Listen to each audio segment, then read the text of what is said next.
Hey everybody, I'm Robert. And I'm Chris. And it's time for another hot take. And this time we are bringing you Midsommar. Chris and I both saw this movie in the theaters, and we felt that we needed to sit down and talk about it for a little bit. Yeah, and this might not be a normal hot take because we have so much to say. That's right. In fact, we kind of thought about putting it on the back burner and doing a sort of deep dive into the movie, and we'll sort of like see how this conversation goes, but that may happen sometime in the future. I think we either need more time to process, or we've seen it once and we can process it now. But let's get started and talk about this movie. Midsommar is a folk horror film written and directed by Ari Aster, who, of course, famously directed Hereditary. Yes, which we did not enjoy as much as this film. Yeah. Actually, you really loved Hereditary, and you especially loved the performance. I did. So the first time that I watched Hereditary, I really, really enjoyed it. And the performance of Toni Collette was just amazing to me. Yeah, and I completely agree. Toni Collette was, a revelation in that movie. For real, though. I mean, like, you throw that adjective around loosely, right? But she was great. As far as, like, horror performances go, I think that's, like, tops. But yeah, Toni Collette's performance in Hereditary was amazing. And after I had stopped to think about the movie itself, and on my second watch, I had some issues with it. I didn't really enjoy it as much as other people. Everyone just seemed like they were just loving it, and the community just nonstop couldn't have enough of it. And I watched it, and I was just, maybe that's part of why I didn't love it as much. Mm-hmm. I'm not a contrarian, but maybe it's just because it built it so much up in my mind that I didn't enjoy it as much. And I haven't really felt the need to see it again. There was some weird stuff in that movie that's not weird for the sake of like entertainment, but just like weird. Yeah. And you could say the same for this film, but there is like a narrative purpose for it, right? So I think that's what kind of separates the two. And I feel like this director, Ari Aster, is quickly becoming the new like Lars von Trier of horror. Oh, for sure. Yeah. Because he really seems to be like focusing on a single emotion in his storytelling, right? And making that a part of the story, especially in Midsommar. So Midsommar is about a young woman who experiences a very tragic family event, and she sort of tags along on a trip to Sweden with her somewhat serious boyfriend of 3 years, right? And his friends. Yeah, and that relationship is a little bit on the ropes. She's had that major loss, right? Right.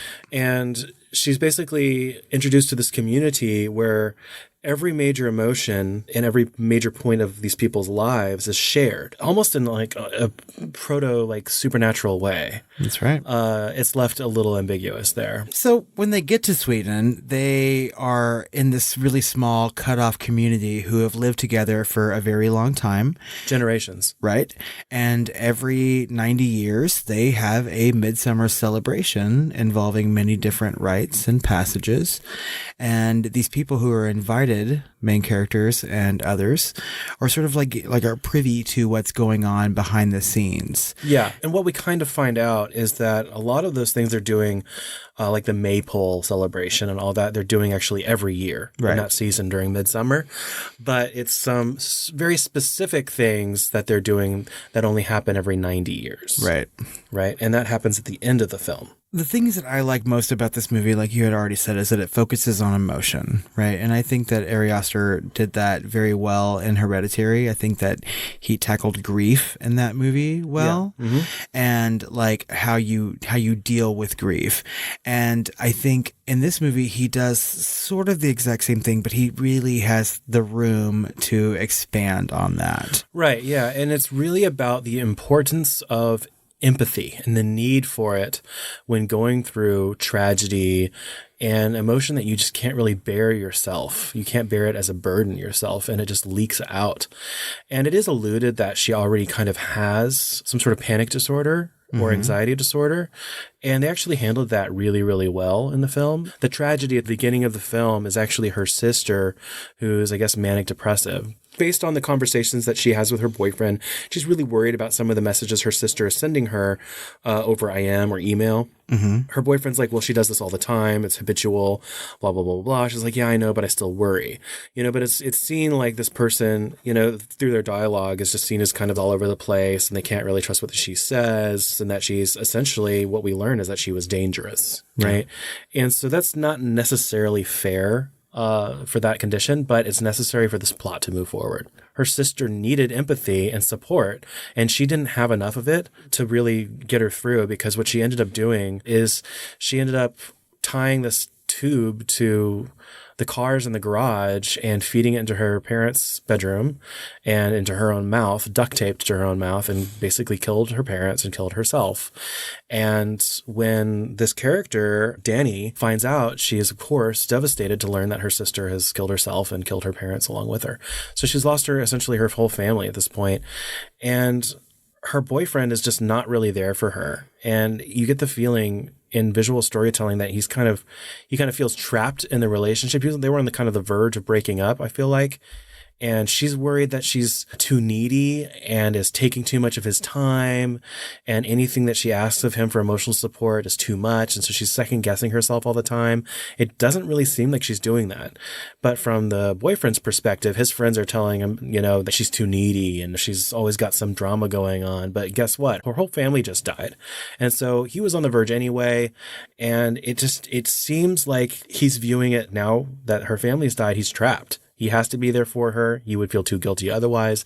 That's not a healthy place to be anyway in a relationship. It's really about her and her struggle and needing of support. She didn't have that support, and how she didn't have that support from a lack of family, a lack of friends, and a lack of support from her closest relationship. And finally, she's introduced to this community, which is creepy and ritualistic and mysterious and everything else, but also kind of beautiful in a way.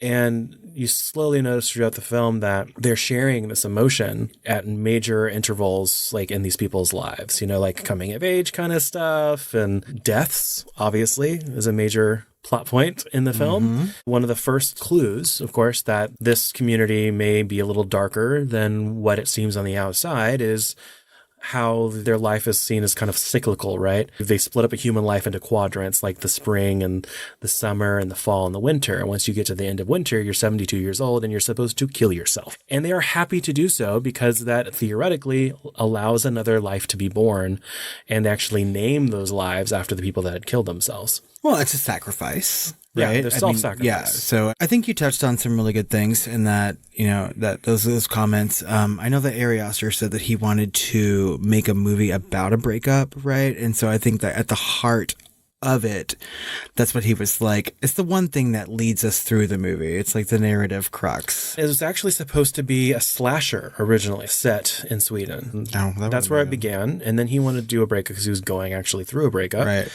And so all of this kind of melded together, but with the advent of the shared emotion, the very unique portrayal of shared emotion in this community, combined with her tragedy, she does not have this.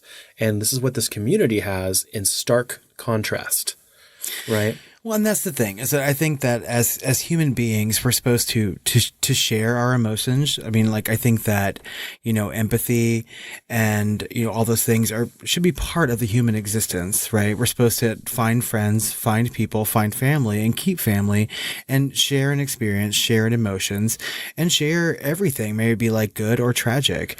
And in this particular instance, she's dealing with somebody that, maybe mentally ill or whatever.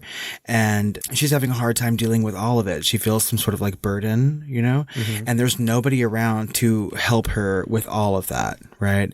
And the opening of that movie is so incredibly horrific to me. Like, it was so disturbing. The way it was done. And it was just so tragic. Yeah. And you don't really blame the sister for doing it because she was obviously very mentally ill. And you knew, like, the way the movie was progressing from the intro or the overture or whatever you want to call it, right? That something was going to happen. There was going to be an event to like sort of set everything in motion. They really like led up to that. Mm-hmm. I was surprised at how long the intro lasted before the credits. You know what I mean? Because by the time they got to some of those like more shocking scenes, right?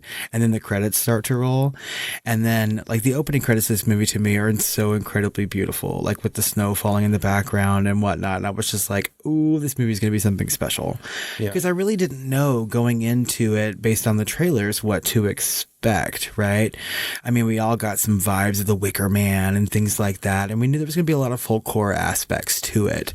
And I think that the movie itself became really sort of shocking as it went on. And I didn't expect half the things that I saw on screen. No, I didn't either. I really loved how they pieced this together to kind of kick off things. There's an exchange student, right, from Sweden, and he's kind of bringing everyone along with him because what we find out is that he was basically sent to do so. Mm-hmm. He was sent to bring 4 or 5 people to come basically in for sacrifice, which is the 90-year deal. What's interesting to me is that it was not planned for him to bring Danny.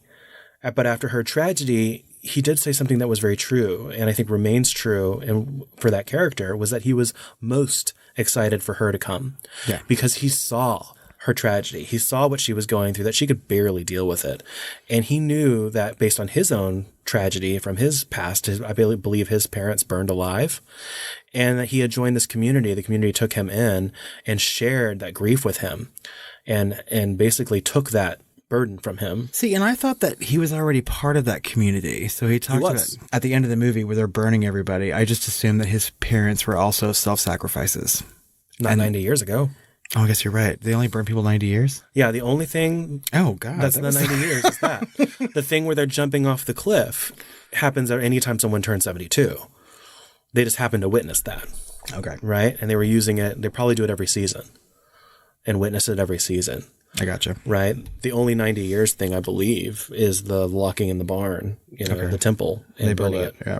Yeah, so this character, he's the exchange student, and he's going to try and bring all these people for eventual sacrifice. Little do they know, and of course, including 2 sociology students or anthropology students. I've forgotten, one of which is already planned to do his dissertation on this community, right? Based on what he's heard. But he tells Danny that he's most excited for her to be there, and I believe that's genuine. He's tricked the others into coming for those reasons, but I believe he's genuinely excited for her to come because they don't end up sacrificing her. Spoiler alert.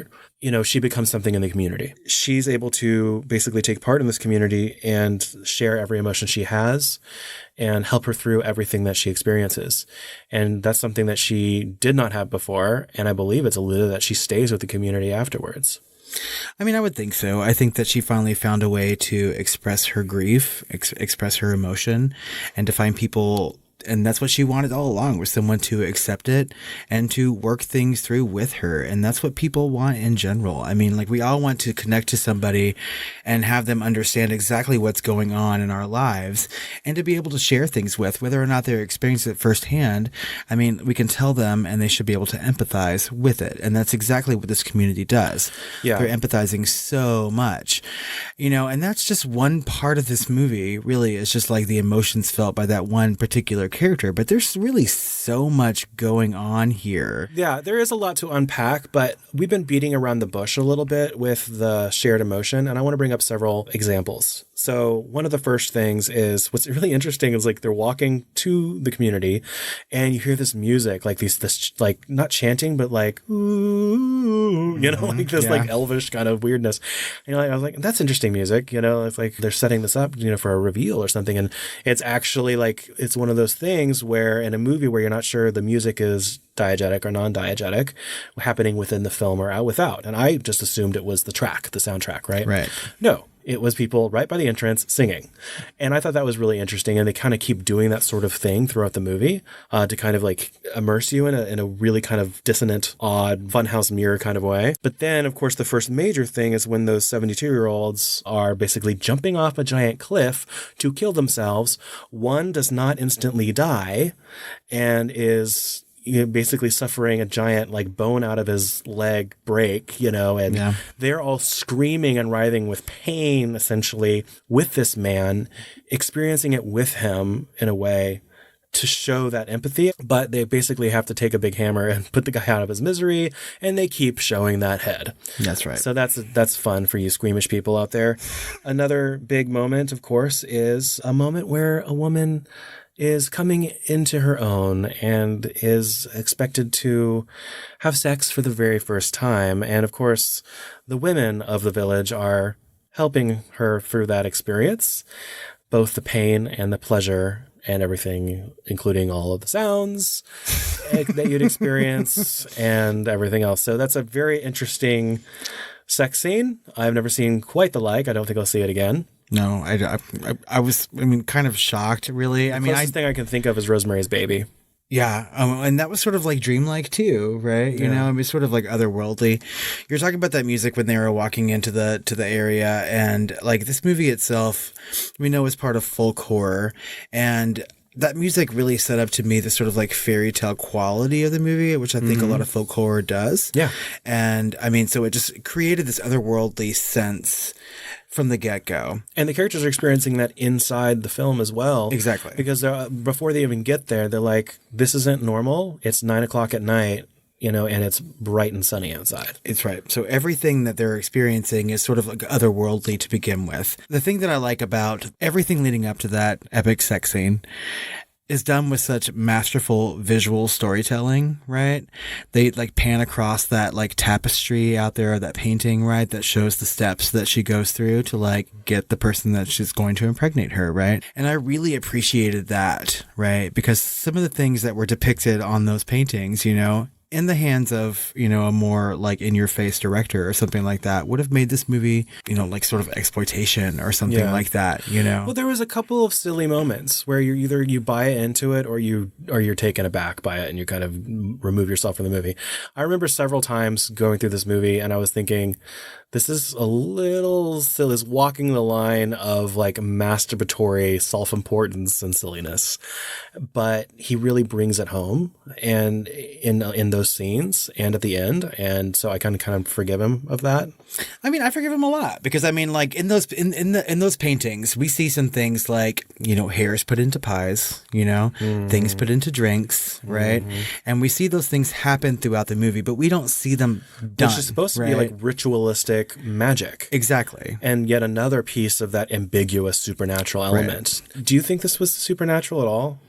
Like the shared emotion thing, the spells that they're trying to do, if it was all just tradition, what do you think? I mean, like ultimately, no. I don't really see a supernatural part of this. I really just see it as a group of people who are used to living together. And I know that if you have a generational community like that, where people have like lived together all their lives, they're used to doing things in a certain way, I don't think it's supernatural. I think it's just the way that they accept things, right? The only thing that made me think, like rethink all of that to where it could be supernatural is kind of the end stages of the maypole contest where like the last woman standing is the May Queen, right?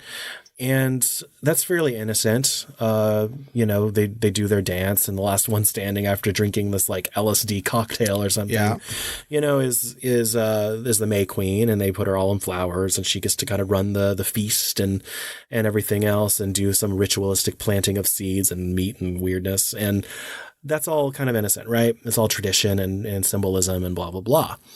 But the last part of that dance, she starts speaking Swedish. Mm-hmm.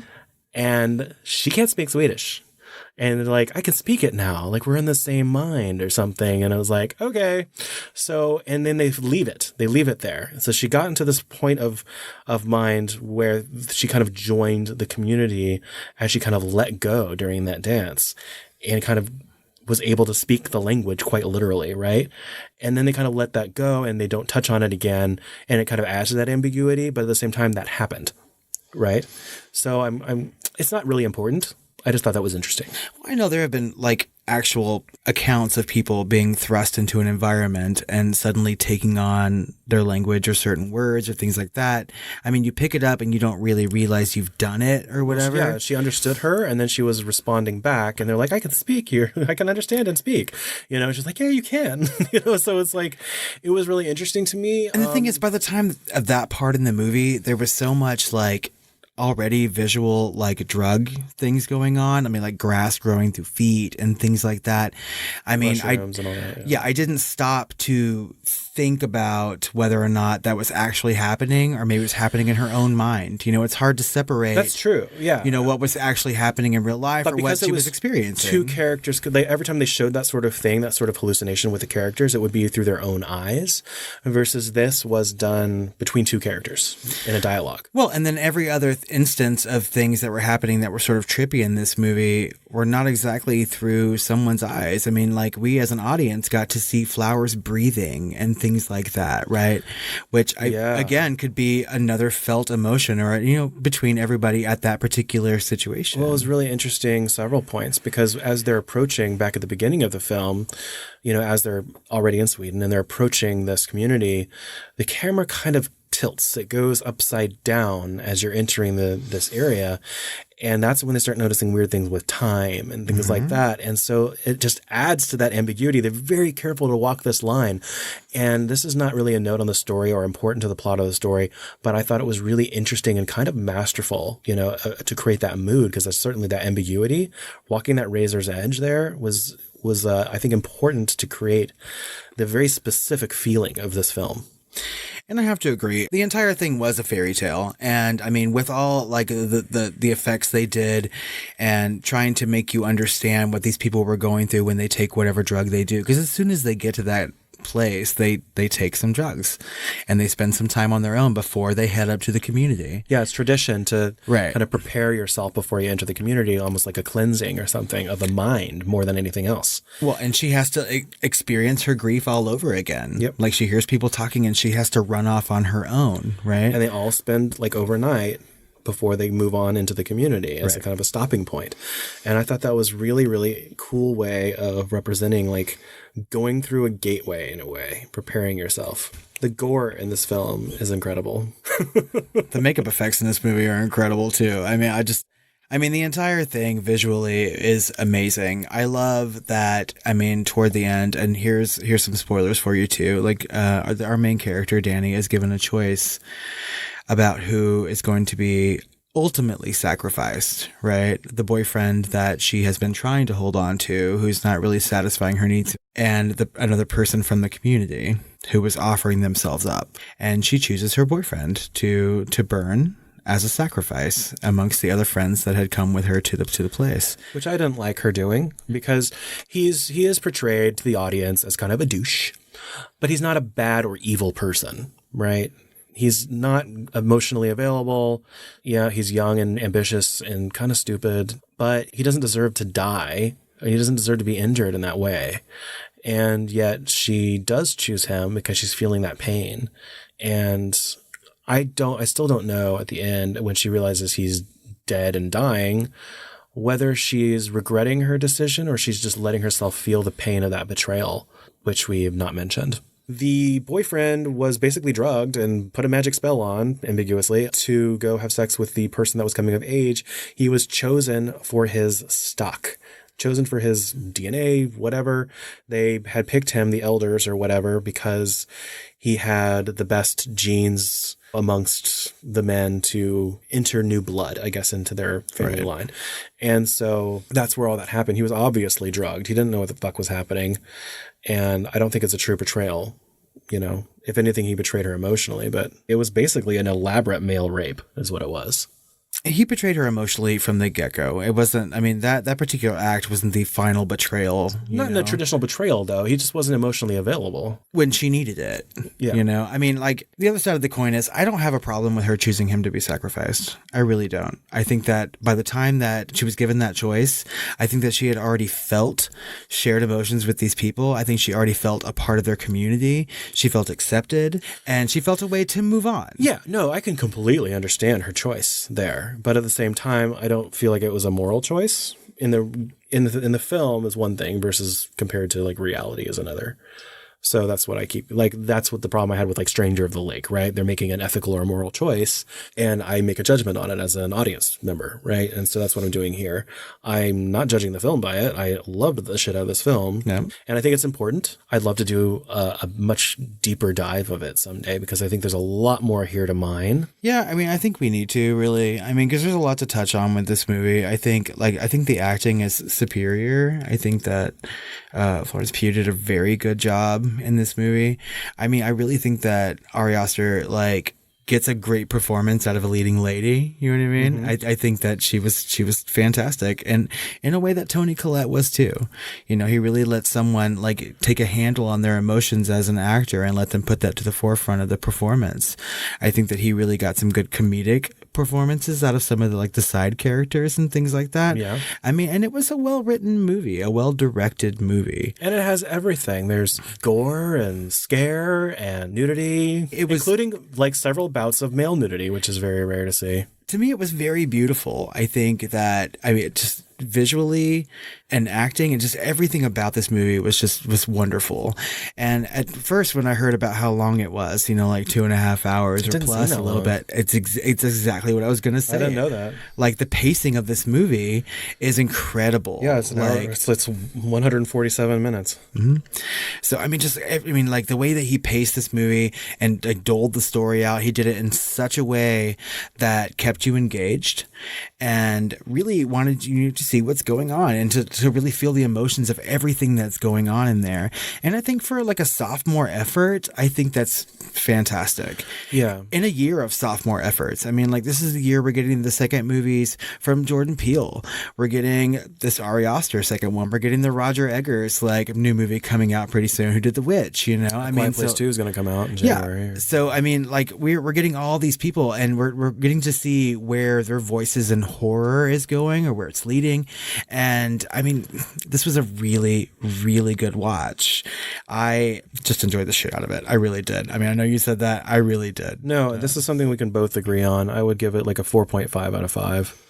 See, and the more I think about it, I gave it a 4 out of 5. There were some things that would cut out of the movie. I mean, like the side storylines about people like stealing their master's thesis and things like that. I was just like, okay. And well, I think that was added to kind of set up or something. The set up the douchiness of this character in a more well-rounded way. Well, because they really did have to make him a little bit more douchey. It can't just be about his relationship to her. It has to be about his relationship to everybody else who's around him. No, it was everything was meticulously done.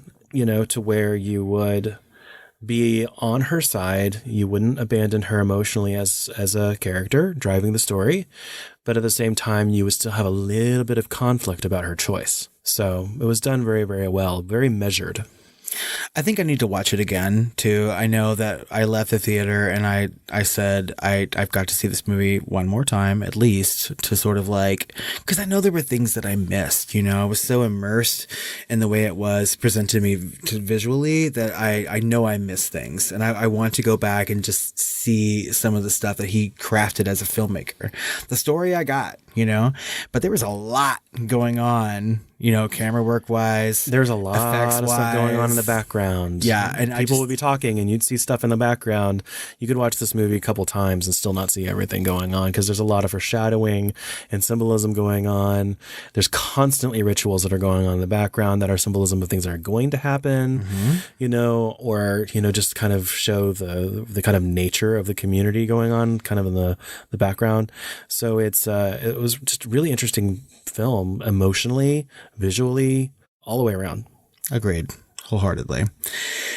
And I think we may have a lot more to say about this movie. I think, after we let it like meld a little bit and maybe watch it again, we might want to come back and like have some, some more things to say. Yeah, I definitely have some more to say about like the community, the shared emotion and stuff, because a lot of people are going to leave that like sex scene. That's what a lot of people are talking about, right? As like contentious and shocking and, silly, and people will start laughing because they're uncomfortable. And what I took away from that was, there's a lot of that there. There's a lot of awkwardness and everything else because of, the way Western culture views sex and how private and sometimes naughty it is and everything else, versus in this community, it was a beautiful thing that was, you could see like the mother right there next to the daughter, and everything. To me, as much awkward and weird and silly and painful as it was to watch in some certain areas, it was also beautiful. And I think that that's not a big part of the dialogue right now surrounding some of these scenes. Well, and I've read a lot about that particular scene. I know that actor said that he wanted to sort of make himself more vulnerable, like other women in film have been, right? So he chose to do like full frontal nudity. Oh, he was asked and they were like, well, do you want this or that? And he was like, no, just show it all, show what you need to show. and do it. I mean, because women have been that way in film for a very long time. And he said that everyone in that scene that they shot for like 2 weeks or something was really uncomfortable. And, but they all got pretty close by the end. So, and I think at the end of the day, I mean, this movie is going to be, well regarded for quite some time. I want to see what happens come Oscar season with it.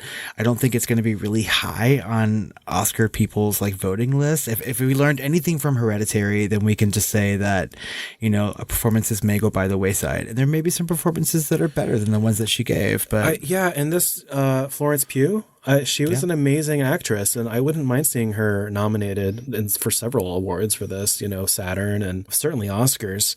But at the same time, it's I really feel like there should be a crying Hall of Fame. I feel like she'd be number 2 right behind Claire Danes. For sure. My God. I mean, if there's an ugly crier thing going on, the two of them could have some sort of competition. We'll just see who wins at the end of the day. Yeah. Oh, I love Romeo and Juliet. Oh, no, that was my impression of Florence. Oh, that wasn't your Claire Danes? Well, they're incredibly similar. They really are. No, Claire Danes is... Oh, fuck. My God. Excuse me.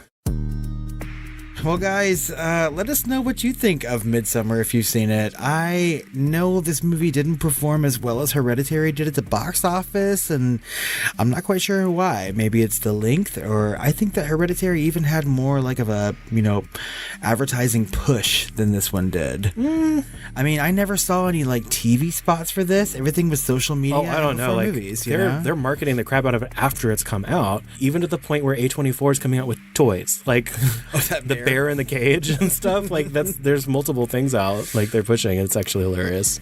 And I know that Hereditary had a big word of mouth thing, right? And so people went to go see it weeks after it was released, and I really hope this is the case, because I think that a lot of people need to go see this. If you're a horror fan and you're on the fence, please go see Midsommar. It's good. I promise that you will enjoy it. Like we said, Chris gave it a 4.5 out of 5, and I gave it a 4, so it's pretty tops on our list so far for 2019. So let us know what you think of Midsommar. You can do so on social media at The Film Flamers on Twitter, Facebook, and Instagram. And you can email us at tiredqueens@filmflamers.com or call our voice line at 972-666-7733. We have a lot more content coming out for you this month. Next week, we're going to bring you our deep dive into The Silence of the Lambs. And after that, we have a very special episode coming up. So stay tuned. And go to patreon.com/thefilmflamers to check out all of our bonus content. And this month, we are bringing you 2 new segments. So first up, we're going to be doing a segment where we talk about the horror genre and its relationship to subgenres, and why we use the term horror adjacency so often here on the Film Flamers. And then after that, we're going to be starting a segment called Flamers Flashbacks. And the first movie we're going to be watching is James Cameron's 1989 epic, The Abyss. It's a first-time watch for me, guys, so make sure you head over there and check that out. Well, Robert, it's Midsommar, and I'm hot, and I'm tired, and I'm ready to go. That's right. I have to go dance around a maypole somewhere, so we're going to head off and find that. And afterward, we're going to have some sweet dreams. I wonder how you say that in Swedish. Swat drama. Sweet and dream. Traum is dream, I think. It's German. It's probably related. I don't know. Sweet. Bon rêve. That's French. We don't speak that in the podcast Nook anymore. I don't know. We've already covered that country. Never again. Never say never.